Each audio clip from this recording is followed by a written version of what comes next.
couple minute recap. We've been talking about this idea of the will, the will, the will. How many know that you either will or you won't, right? So you want to empower your will. Say with me, I will. Renee Sauter said that if a belief hurts you, perhaps it is time for a new belief. Your truths shouldn't hurt. How many know that sometimes we have truths, beliefs, opinions, ideas, thoughts that are hurtful? And the worst thing of it is we're hurting ourselves, right? So it's through the will that we're able to make the changes.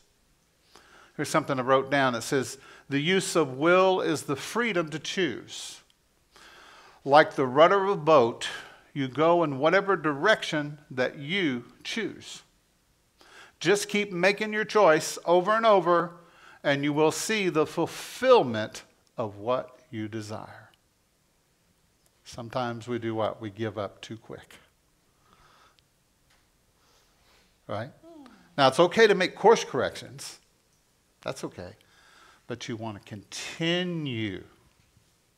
Hey, dear.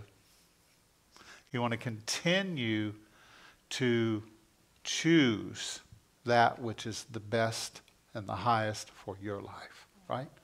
Choose the good. Every day when you get up, choose the good. Believe the best of everybody that you meet, right? So we're doing a Q&A, but we already have a question that was sent to us that we'd like to address. Excellent question. It says, in organized religion, we are not really taught to be contemplative, to be deep thinkers. Organized religion seems to be a list of do's and don'ts, or reading a book written by someone who is sharing his/her journey, successes, failures, or letting go of thoughts that don't serve a peaceful existence, and many other things. How would you define being contemplative? Is it a practice? A state of mind? Is it a ritual? How would you guide someone to be more contemplative? I keep wanting to say contemplative because that's what it looks like, right? So to find a higher consciousness in their lives, to be more connected to the soul. So in Unity, we're not against anybody, right? We're not against any religion. We're not against any spiritual practice. Bring them with you when you come. It's okay.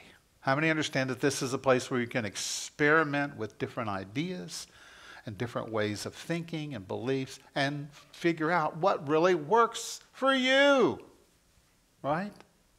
Say it with me. I'm a science project. I'm a science project. Isn't that true? And so being an experiment, you want to be experimental. And what you want to do is have experiences. You want life to be experiential. Because that's what real spirituality is about, is the experience. And that's what the idea of the contemplative prayer is, this idea of getting quiet. Getting quiet. And then contemplating a thought, an idea, a word, a phrase, and then allowing it just to roll over on the inside. And to, sometimes it may take you to a deeper thought, a deeper idea of, what it really means. And sometimes it'll just take you into a state of peace. A state of peace. And so it's a beautiful thing. Now here's what I've discovered, that in every religion, there is the mystical side of the religion, and then there is the fundamental side of the religion. The fundamental side is the more of, let's get it right, you got to do this, it's black and white, it's up, it's down, it's you, it's me, it's us, it's them, all right? But the mystical side is more open to the experience of oneness. Say it with me, oneness.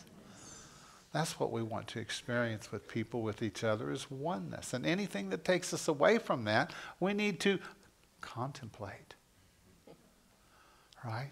And think about and meditate on. Now, in the Eastern religions, they've been doing this for a long time. They just call it meditation, where they use a mantra and they say the word over and over until they get into that beautiful, relaxed state of mind. But it's okay to think, When in meditations, it just depends on what you're looking for, what you're after. Sometimes I need answers, right? I know one day there were several questions that we had about some things we needed to do here at the church, and I was thinking, man, I'm not sure what we need to do. I don't know. And so we had just gotten one of these chairs, and so I just came in here and put it together. And as I was working on it, my mind got still, and through using my hands, then that energy just kind of flows through. And then thoughts begin to arise. Thoughts begin to arise, and I begin to think, oh, well, that's what we could do about that. Oh, that's what I could do about that situation. Oh, that's the choice that would be more for the higher good. You understand what I'm saying? That sometimes you got to get your attention focused on something else. Get the ego busy doing something, so that you can be open to receive the higher guidance. Wouldn't it be great if the creator of the universe could speak directly to you and tell you exactly what you need to do? Wouldn't that be something? Well, it's too bad there's not a way to experience that. Maybe there is. There is. And so all of these different modalities really lead to one thing: connecting with that divine presence and listening and paying attention to your life, paying attention to what arises in you. Pay attention to how you're feeling. Pay attention to what you're thinking about, because what you think about, you will bring about. Say it with me: uh-oh. Or great. It depends on what you're thinking about, right? Come on in, dear. We're glad you're here. All right. So there's more we can say about that, but it gets into a lot of other things. But you get the idea? Hopefully that answers the question. Okay, great. All right, so it's all open now. And if you have a question, just slip up your hand and say. All right, let's get you the microphone so everybody in the universe can hear you. We got people on Mars listening. Thank you. I'm Sally Maxey, and by the way, I'm your prayer chaplain today on duty. And I was taking notes because what you were saying is something, reminded me of a conversation I had with my husband, Jerry. And we've talked about God being omnipresent, omniscient, all, everything. Mm-hmm. So I'm going to read my notes. God is everything and everywhere. God is stillness. Everything is stillness.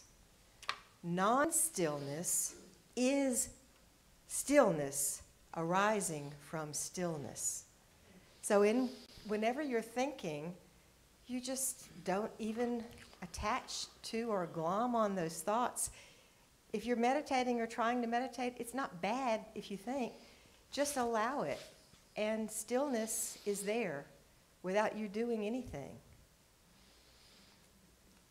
Okay. That's meditation, 101.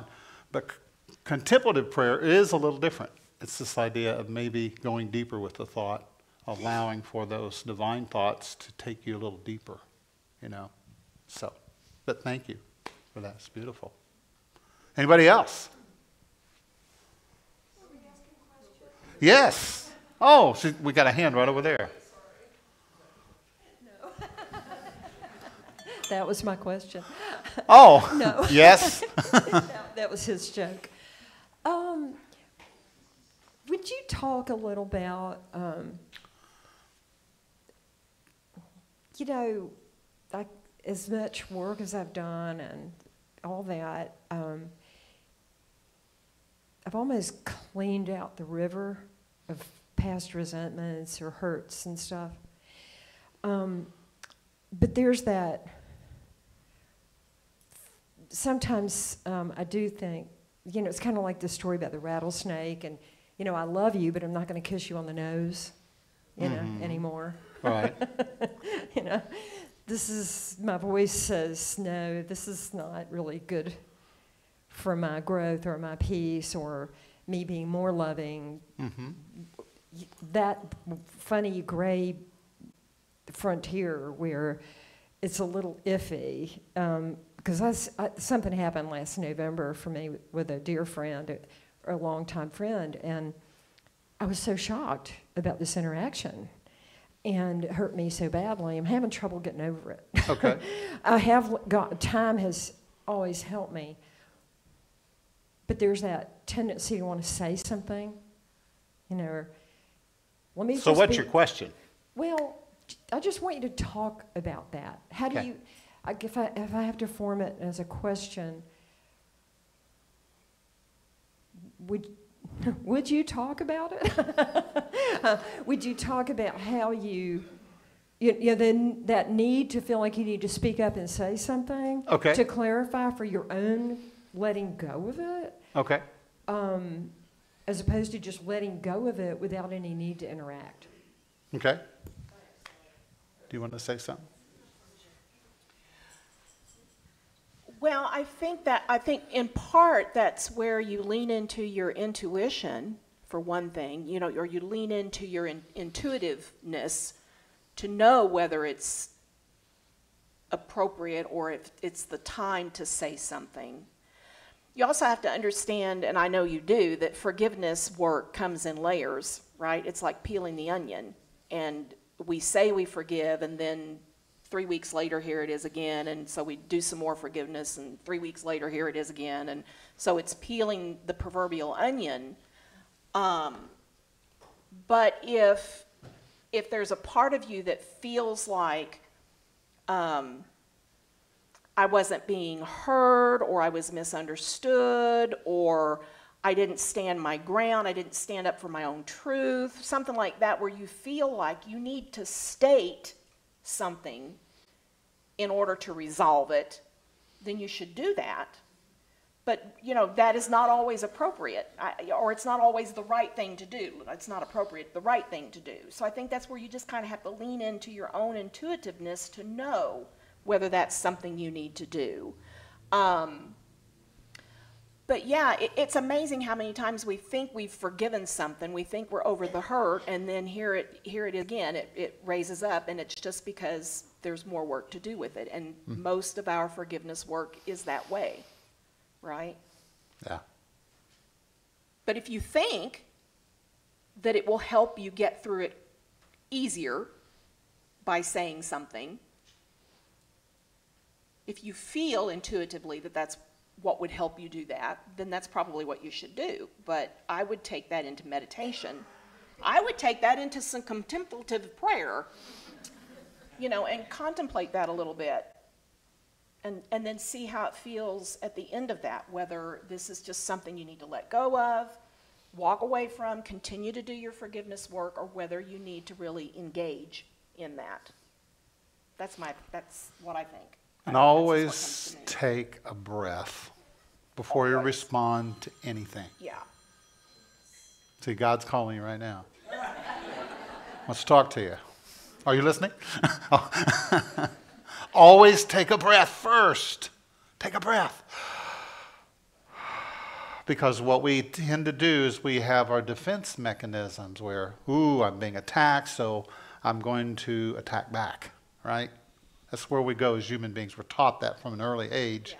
You know, when they start telling us what to do, then we start defending ourselves. And so that's the thing, you know, you need to determine if it's something that hurt you, then you need to heal first.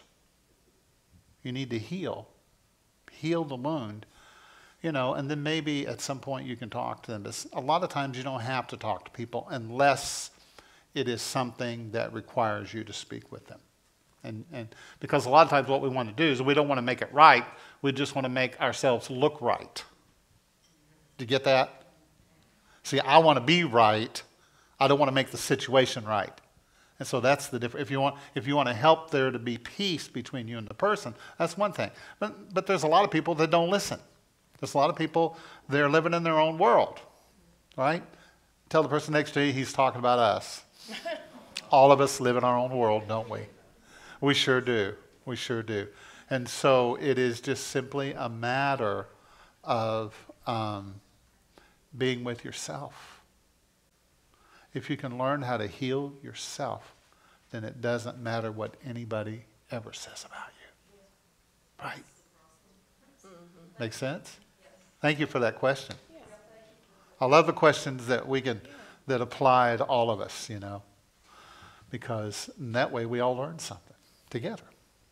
And see, you already know this stuff. It's already inside of us, you know. All I am is your voice being personified. That's all it is. We're just your voice being personified. You know what I mean? Yeah. Hi. So I'm Shy, and this is Not really. So this is more of a question from a younger, less experienced person asking for more experienced and wise person. When we lose a loved one, like, we have grief. We all know that. And grief is a very, very long process. But one of the things that I think is keeping some people, aka myself, from grieving is that we are still hurt from the things that that person has done to us, or we still feel angry about it and we don't necessarily know how to relieve that. Yeah. So do you have any advice on relieving anger or pain from someone that you've already lost, that you can't just go and talk to them about it? What a deep question for a person your age. And the fact that you want to look at that and you want to tackle that, that's wonderful. Some of us, it takes until we get into our 40s or 50s before we're ready to look at something like that, you know?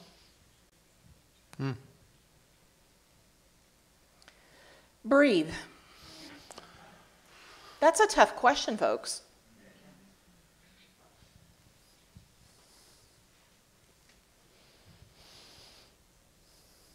Grieving is a process. We know that. It doesn't have to be a long process.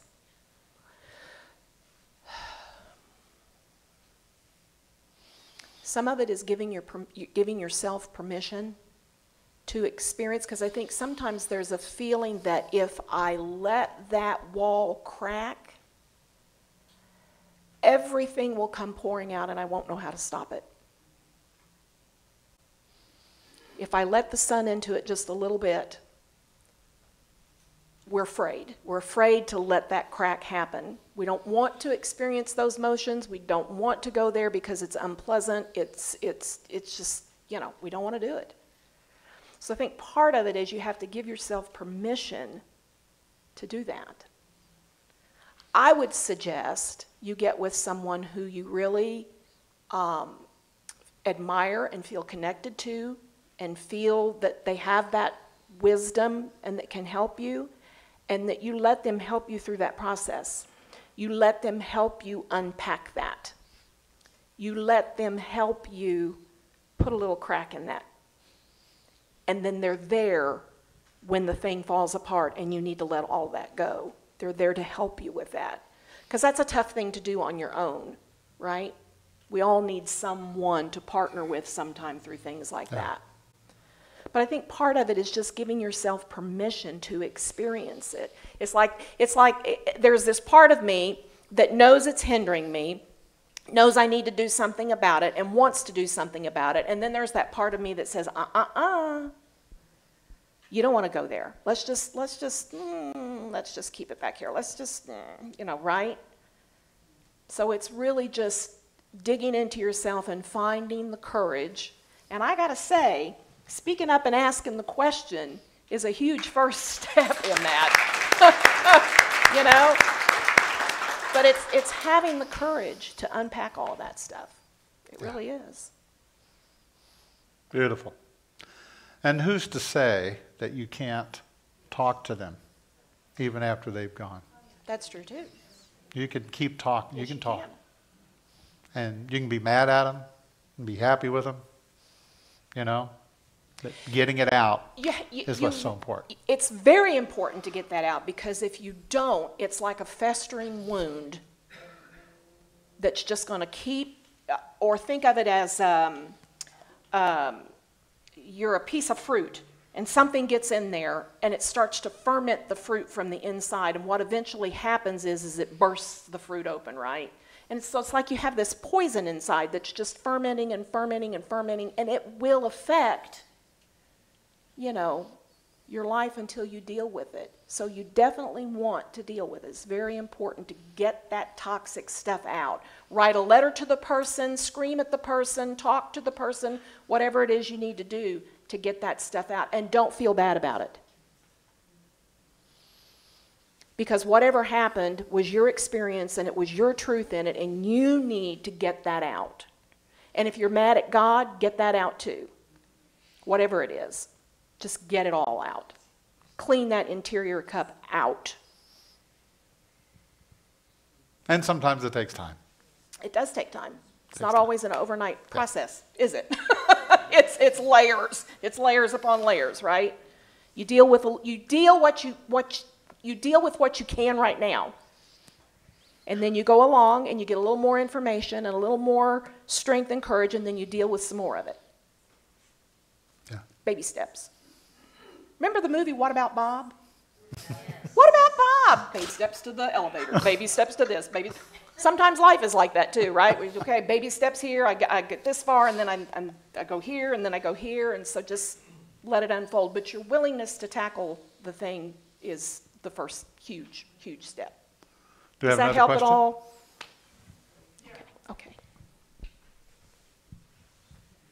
Yes. Where do you think, too, that when you do that expression, that the emotions change?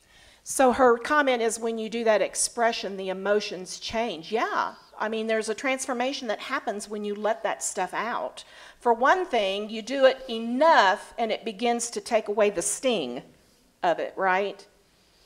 So yeah, as long as it's in there trapped, festering, it's only growing more and more toxic and yucky. So it's getting it out, exposing it. Every time you let a little bit of that out and expose it, it does some healing, right? Yeah. Like? Wow. First, a comment. James, you talking about, putting the chairs together at church explains a lot about the two things you're sitting on.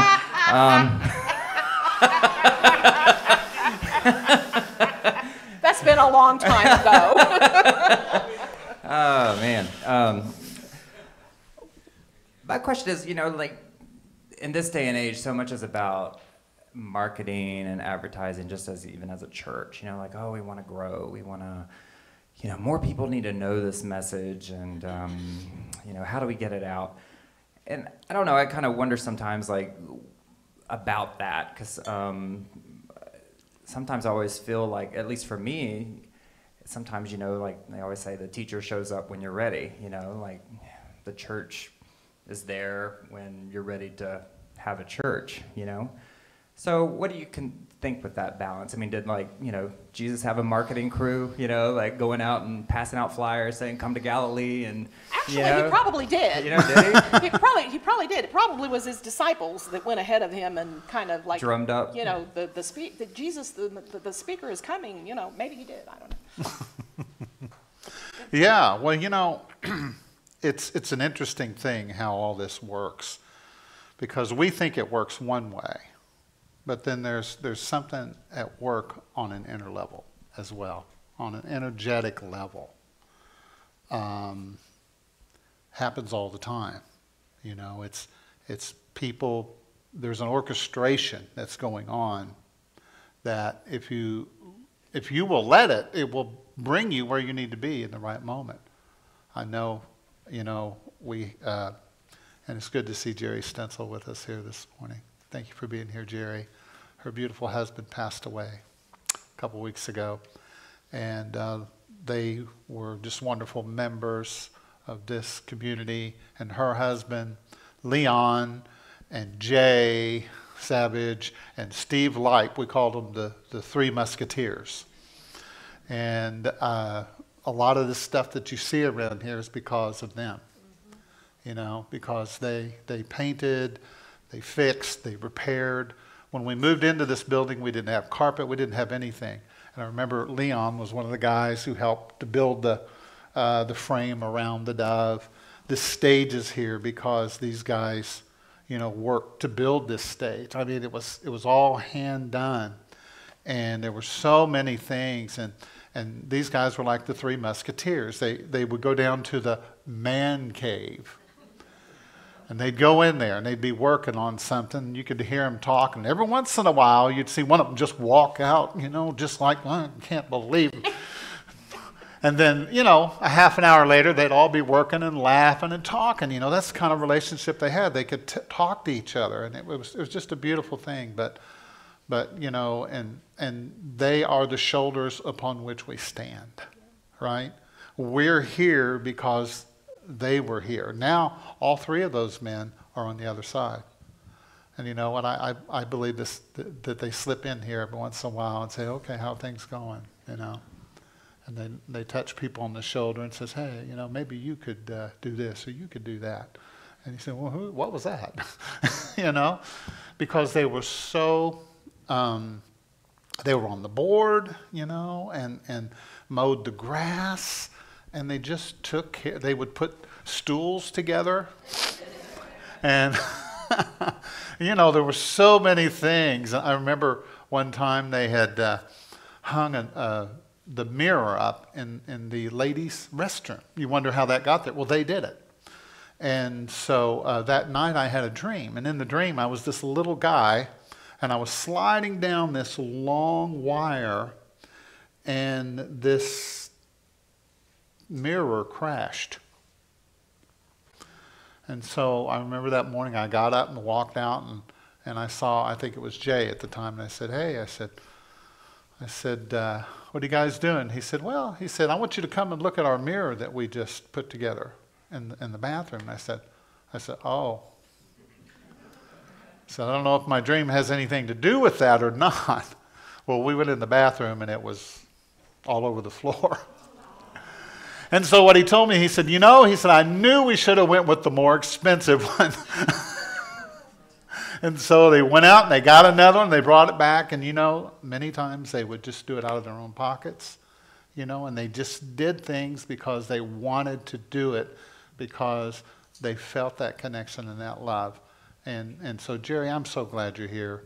And then I can share that story about Leon and Steve. So, and so now you and I, we get to partake in that. Yeah, and they had a 10-year-old little boy that followed them around named Christopher, our son. That's right. And I remember one time they went out to pick up the kitchen cabinets, and I don't remember, I think it was probably Jay that was driving, but they took out a mailbox in the process. And they had to fix that. And when they all got back, Chris said something to me about what had happened. And I don't remember if it was Jay or Steve that said, now, son, you can't hang out with us if you're going to tell on us.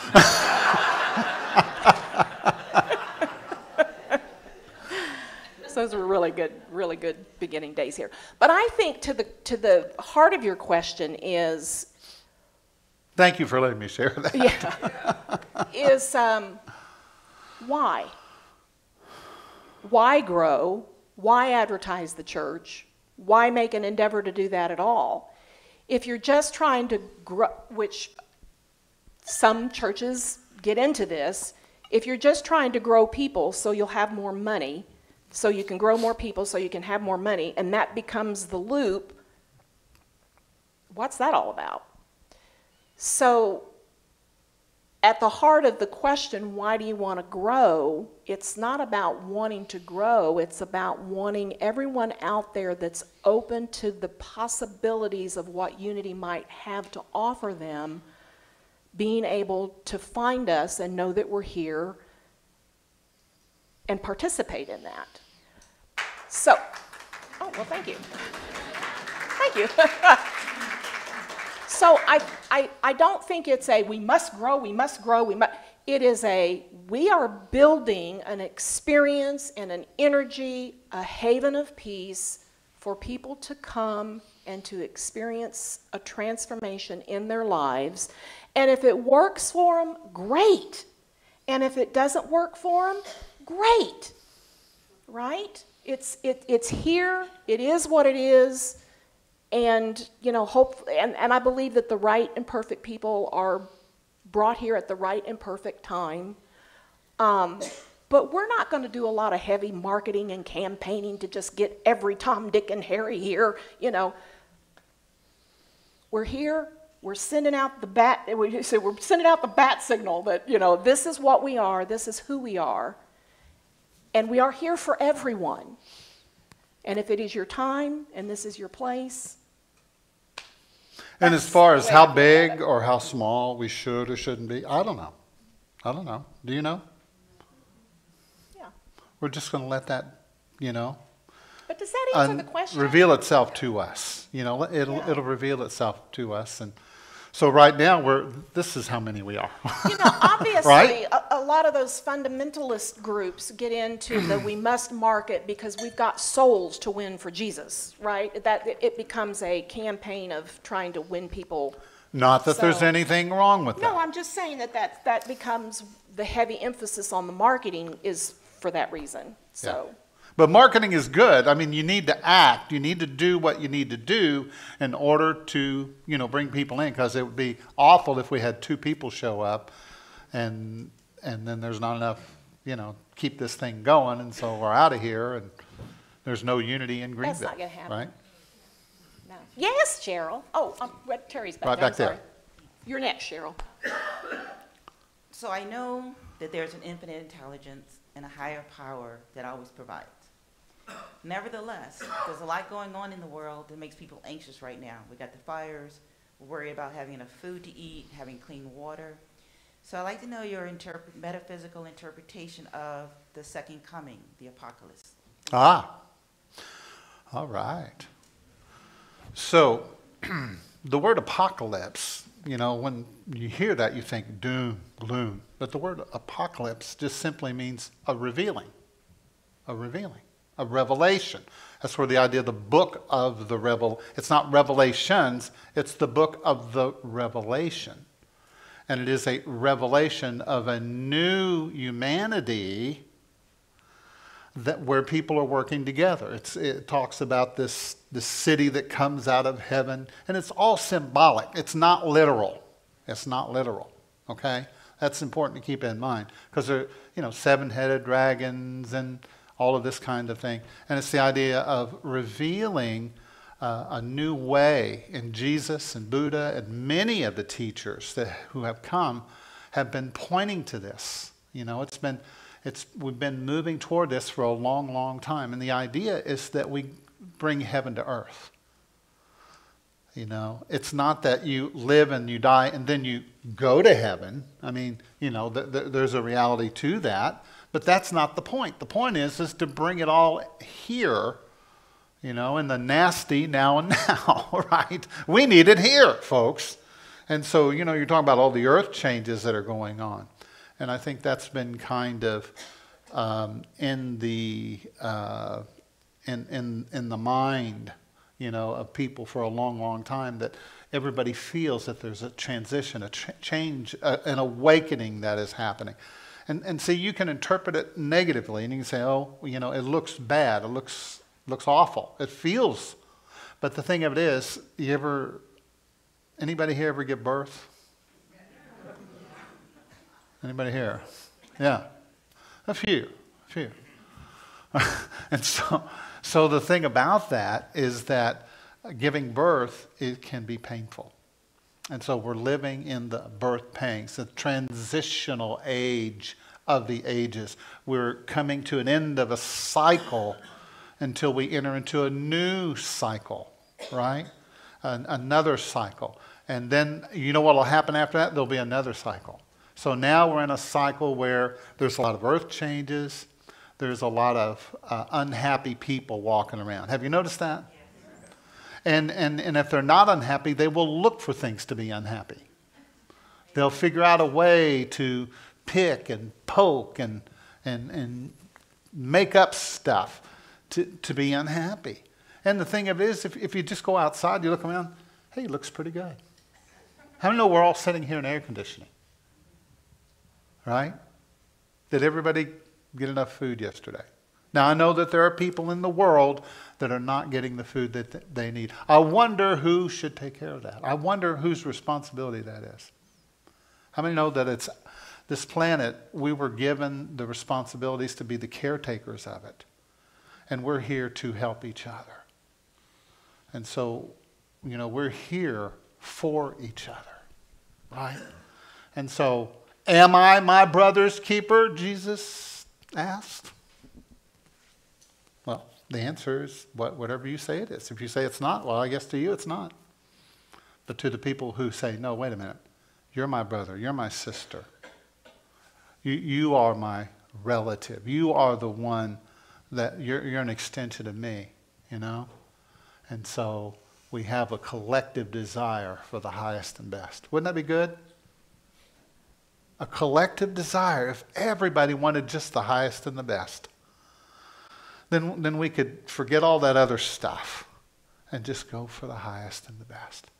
But you say, James, you don't understand. There's people saying things and doing things that I don't like. Well, I get that. But I'm here to tell you that's always going to happen. I was going to say, they've always been doing and saying things that I didn't like. In some form or fashion, right? Yeah. I mean, that's just... So we're living in a planetary shift. We're living at that time. I don't know if we're at the beginning stages, the middle stages. I don't know where we're at for sure. But I know we're in a shift. Say it with me. Shift is happening. Do anybody have another question? Right here. So my question is, Hang on.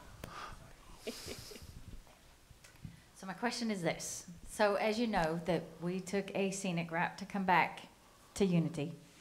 And in our little travels, we went back to Southern Baptist Church and a non-denominational church. And so now my friends are, because we're back here, are calling me interesting things. And a New Ager is one of them, and I guess maybe that is appropriate. I don't know. I don't know what to call myself. My question is, how do I don't want to say defend myself or defend our faith, because I don't want to feel like I'm being defensive, but they constantly tell me, you're not a Christian, you're a New Ager, you don't believe in Jesus, you ain't going to heaven because there's only one way to God, and all y'all think there's multiple ways of God, and basically telling me I'm wrong and I need to come back to help me to be nice. You want to know the nice way to deal with it. Oh, I see. Nice, peaceful, Oh, that's a good question. Unity way to respond. Respond. Okay. Respond rather than react. Yeah, so first off, we are not New Age. We are New Thought. But when you get under the umbrella of New Age, there's a lot of wackiness that falls under that, right? So we're New Thought. But a lot of people think that, should I say this? No? Oh, I'm just I don't know what you're going to say. A lot of people, some people out there have identified us, right, as the CULT, right? Okay, all right. So we are built, the whole idea of unity is built on the positive and practical teachings of Jesus Christ. That's what it's built on. Now, there is a chatter out there about, well, you don't believe in this, and you don't believe in hell, and you don't believe in the virgin birth, and you don't believe in... How do they know? for one thing. Do they attend? Do they hear? Do they explore to know what we are? No, they just go, oh, well, you're that church down the road and you don't do this, so you must be wrong, right? But the whole unity movement is built on the positive and practical teachings of Jesus Christ. Well, are you born again? Yes, I am. Every time I take a breath, I am born anew. Now, you don't have to tell them that. But when they say, are you born again? Yes, I am. Because every time I take a breath, I have the opportunity to do something different, and I am born anew. Well, have you accepted Jesus Christ as your Lord and Savior? Yes. Unity is built on the positive and practical teachings of Jesus the Christ. I am endeavoring to live my life in a way that exemplifies the Christ. So, absolutely. Well, do you believe in heaven? Yes, I do. Right here, right now, on earth. Not out there in the ethers, but right here, right now. Do you have to tell them that? No. But she wants to know what to tell them. Well, I'm just saying that when they have this litany of stuff that they pour out, there is a rebuttal for that. But honestly, I mean, the answer is, unity. You should explore unity's teachings because we are built on the positive and practical teachings of Jesus the Christ. And here's the thing, people are going to believe what they believe many times because that's what they believe. They've always believed it, so therefore it's obviously true if I believe it, right? So what I usually tell people is just share your experience. Share your experience, This is how I have grown. This is what's happened to me and in me and through my life, And this is the changes that have happened to me, And I'm not here to point accusing fingers at you and what you believe. And so I would ask for the same respect back. I understand that you care about my soul, and thank you for that. Keep praying for me. And you know what? I'll make a deal with you. You pray for me, I'll pray for you. We'll pray for each other. And, rather than getting defensive and reactive, you just share your feelings. Just share your heart, what's going on in your life. And this is why I do what I do. I don't do it because I'm trying to figure out the right doctrine, because there's 40,000 different Christian denominations. Who's right? Yeah, what makes yours the right? Which one is the right one, right? So the word cult comes from culture. Culture, right? So it is the culture. So everybody's in a cult. It depends on what culture you are, that you come from. Make sense? It's the culture that you come from. That's the cult that you are in. And it's not right or wrong. It's just the way it is. And so share your feelings, and find common ground and say, okay, I like you and I want to be around you maybe you don't, maybe you do. And so, you make those choices and you find common ground with people, just find common ground. And how can we get along? How can we interact? Because there's some people that are not going to change their mind no matter what. So if you go into it with, I'm going to change their mind. Say it with me. No, you're not. Here's where change happens on the inside. It happens on the inside. They have to be open to the change. And if we've already got it all figured out in my head, it's like somebody says, well, is unity an organized religion? No, we're not organized. Loosely or not. Our goal is to be led of Spirit, and be led by the heart, and learn and find ways that bring about well-being, and then teach those to others. Teach that to others. I found some well-being. Because you can go around saying, well, I'm saved, and be very unhappy and miserable because you don't know how you don't have the tools to deal with things in your life. You see what I'm saying? So, yeah, thank you for asking the question. Thank you all for the good questions this morning. Wow, you guys are pretty brilliant. So how many would like to do this again? Son? Got one more question. Oh, we got one more question. All right. Quickly, we'll. I don't know if this is going to be a quick question to answer. But Okay. I'm grateful for both of you and your wisdom. You've taught me so much, and I'm really grateful. Could you talk to me about the soul and the spirit and where they originate from and what purpose they are here in this physical life, and what happens to the soul and spirit when we transition from Okay. this physical life? And also, does heaven and earth start when we stop the cycles, or does heaven and on earth start when we start new cycles? Yeah. Okay. 30 seconds, go. All right. Did you get that? How about if we tackle that in a talk on a Sunday coming up? Well, let me just give a quick Okay, all right, yeah, if you response, can do and that, that that's is that we are all spirit, and we have a soul. We're all made of the spirit, which is spiritual, which is energy, which is substance. Okay? We're made of that spirit. That's what everything is made from, is spirit. But you have a soul, and your soul includes your thoughts, your emotions. It includes all that is inside of you.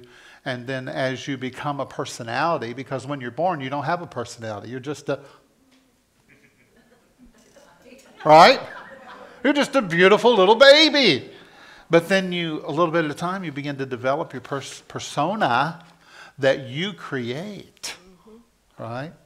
So that you can have experiences. And that's one of the reasons we're in this world, so that we can experience this world. And we can experience what it's like to interact with other people. But I believe that we chose to be here, you know, for a reason. And I believe that these cycles will never end, because we're infinite beings in an infinite universe, and the cycles will just continue on and on and on and on and on.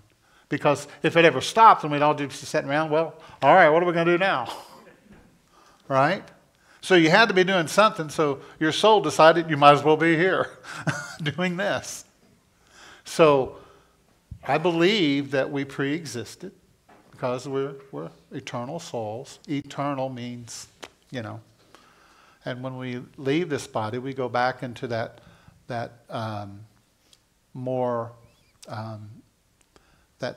less dense experience in spirit.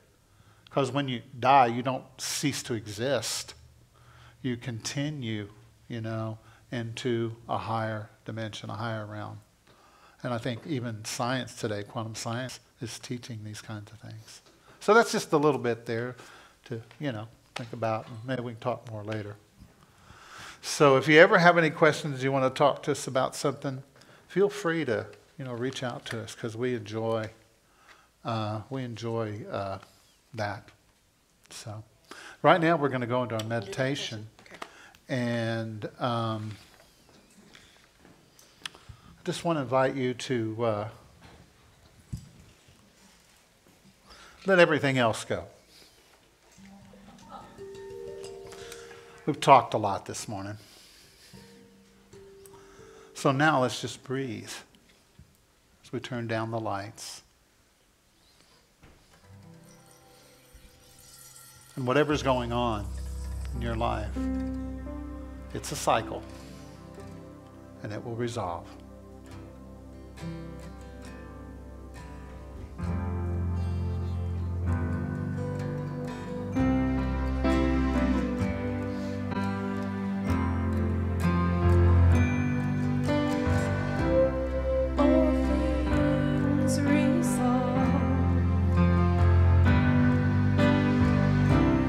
All things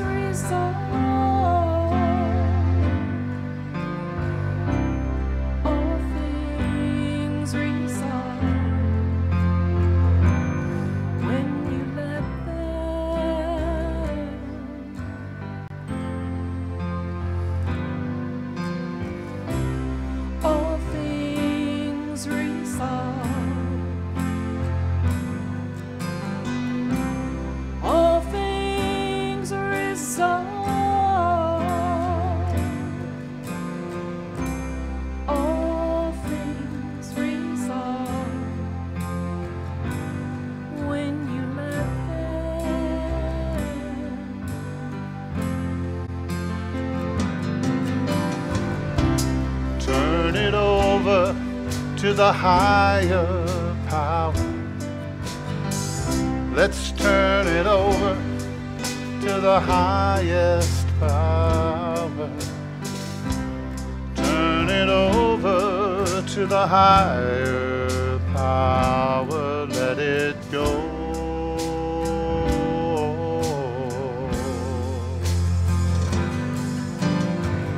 I turn it over to the higher power. I turn it over to the highest power. I turn it over to the higher power. Let it go.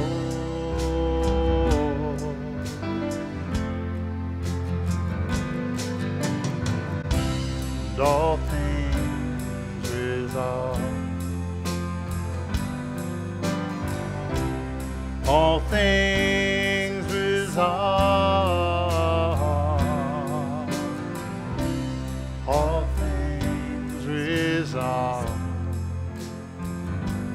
when you let them.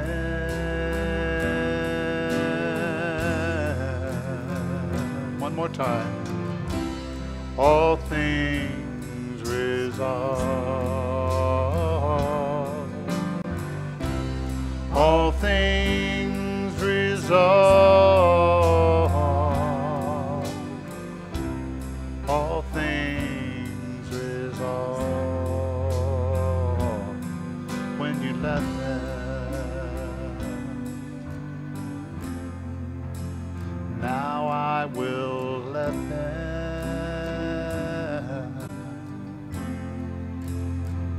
I choose to let them resolve, resolve.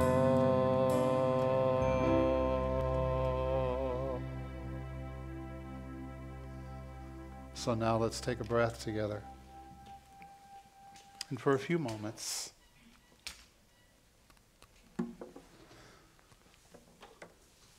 just be in that quiet space inside yourself.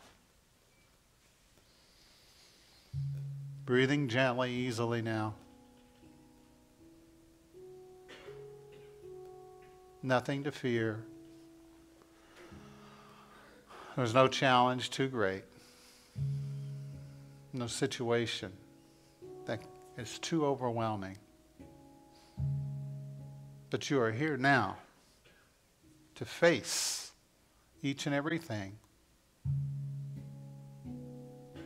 And we've learned sometimes it's better to face the challenge one thing at a time, one day at a time, one moment at a time.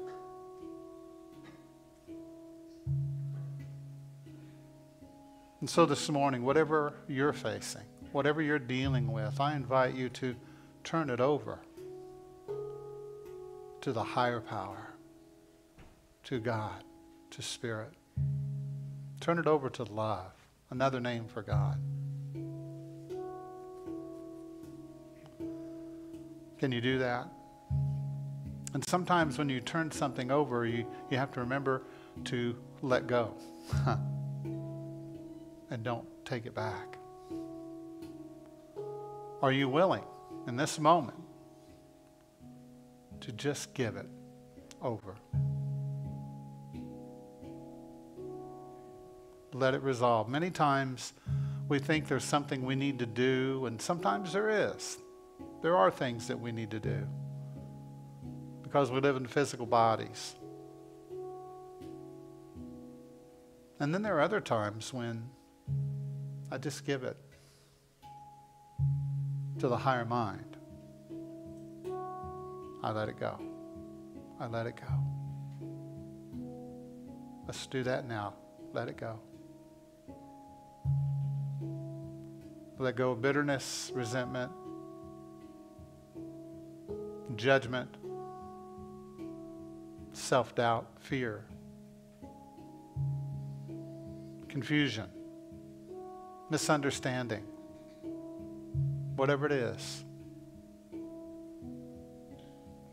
And while we're in this moment of grace, I I invite you to bring all of your loved ones into this moment, your family, your friends. And maybe some of those folks that you're on the outs with right now for whatever reason. Maybe it's them, maybe it's you, maybe it's both. Who knows? But bring them into this moment and just allow the energy of the Holy Spirit to create the healing, to do the work that we can't do sometimes on a physical level.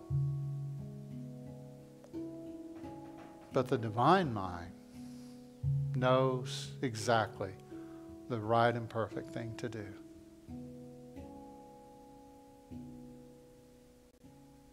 So, I love you, my friends, my family. I love you. I send you good energy. I bless you. And I'm grateful for you. We also remember to say some prayers this morning for everyone who's experiencing fires and winds and storms and rain and unexpected things. We know that in the world there are still children that are going hungry. We know that there are people who are suffering. And we want to be an answer. We want to help to alleviate that suffering. So we send prayers of grace and peace. And if there's something we can do, we're willing to do it.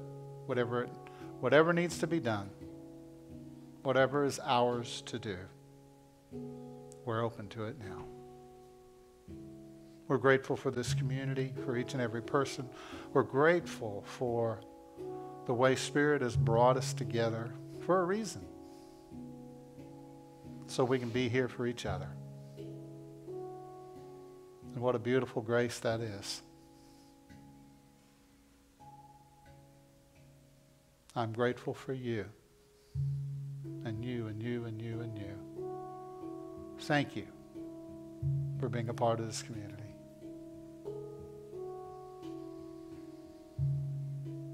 And so now, for a moment, I invite you just to enter that state of contemplation. Allow yourself to be centered. And while Jeff plays for just a moment, just allow the presence of God to be with and in you now.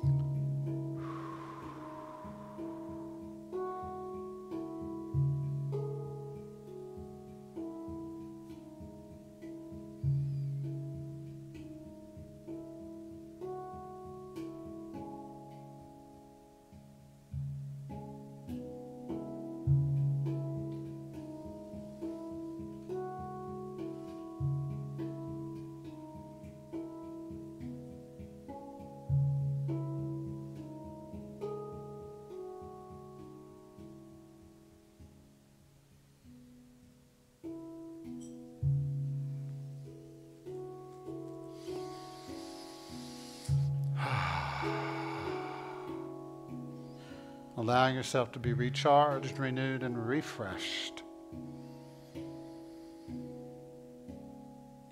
We affirm in the name of the Christ and all this sacred, holy, and good that all is well.